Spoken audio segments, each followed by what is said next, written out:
Lesson 16 microeconomics, and right outside now we have Hurricane Bertha taking place. Anyway, let's get back to the reality of why markets don't always work that well. And if you can just remember that the price mechanism, there's a rationing functioning, incentive functioning, signaling function, and that's a really good system of allocating resources. However, there are imperfections in the market, and here we're going to look at 5 of them. And if you can keep all of these in your head, so you should just know all of these and the diagrams. You've got 3 diagrams on here, and then suddenly you will find your essays much easier to write, because you can use the diagrams, you can then analyze the diagrams, and you can make a judgment on the diagram. Okay, so one of the first things we have, or we don't have, is imperfect and asymmetric information, which means when you have perfect information, it means the buyer and the seller have equal amounts of information, and they know exactly what's going on. When you have imperfect or asymmetric information, then people do not have full knowledge of what's occurring.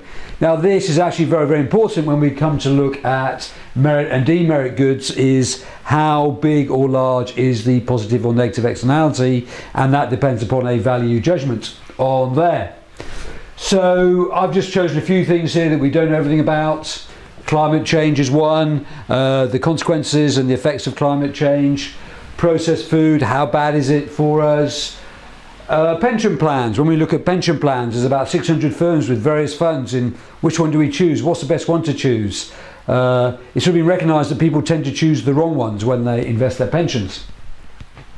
So that's one form of market perfection. The next one is immobility of factors of production, and they always use the example here of structural unemployment. If the coal mining industry closes down, will workers be prepared to move to a new location? And if they do, they're going to need a lot of help in that process. And the market may not always respond to changes in demand. Okay, so it's very easy drawing that. You can remember when I drew that diagram of here we had demand and supply, an increase in demand here, and demand and supply, there's a fall in demand here, so the price here would fall and the price here would go up, signaling function, therefore resources would move. Dead easy to write it in a nice little diagram, but in reality people may not be prepared to move, so that creates another market failure. Alright, having a quick look on here, this is a monopoly. Nice piece of theory this. If you can remember that a monopoly may well have an inelastic demand curve. Sorry, I should have made this one a little bit more inelastic. But a monopoly is just one firm, and it's or one producer. In fact, in reality, a monopoly is when a market is more than 25% of the market on there. We've got 2 prices here. We've got the monopoly price, and we've got the competitive price. And the competitive price is lower than the monopoly price. Just a quick word on here, because I don't think I've covered yet in terms of these video talks, is this area here shows the whole of consumer surplus. Okay, so this consumer here is willing to pay that much, but they only pay that much, so that is that level of consumer surplus. Whereas here, they're willing to pay that much and they only pay that much, consumer surplus there. So the whole of this area here is consumer surplus. And we want to try and maximize that. But when the monopoly comes along, they obviously charge a higher price.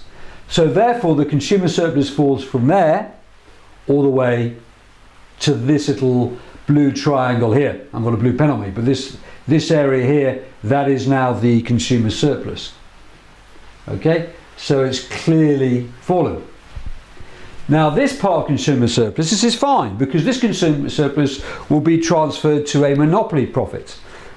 And that could be a good thing, because a monopoly may decide to undertake research and development, and research and development is one of the keys to economic growth, as we will learn when we look at South Korea. They spend 3.5% of their national income in terms of this particular research and development. So this consumer surplus is transferred to the monopoly as profits.